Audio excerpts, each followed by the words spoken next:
boshi devorga urilganda opa suyak singanmi bosh? Bu tomonda chichasini so'ygan, keyin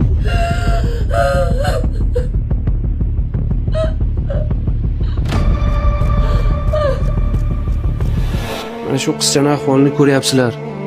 Bundan 2 yil oldin soppa sog'lom holatda bo'lgan. Maktabdagi baxtsiz hodisa tufayli shu holatga kelib qolgan. Boshi bilan devorga qattiq urilgan. Yengil sotraseniya deyishgan boshida, lekin bora-bora mana shu rasmdagi holatga kelib qolgan. Bosh zarba yegandan keyin bir tomon suyak singan. Ko'ryapsizlar, mana singan. hozirgi kunda biz onkologiya bolnitsasida ximiya terapiyalarga yozib berishgan. 6 kurs ximiya terapiya olishimiz buyurilgan. Bundan keyin nur terapiyasi buyuriladi.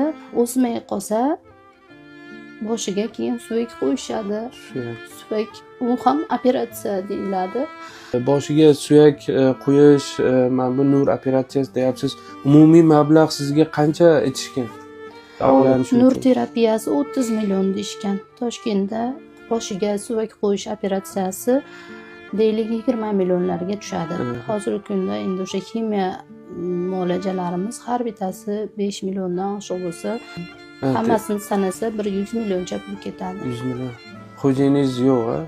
Xo'jayinim 7 yil oldin vafot etgan. Yolg'iz o'zim 2 nafar farzandimni boqaman. Keyin mana shu yerda shishqa bo'lganda, mana shu shishqa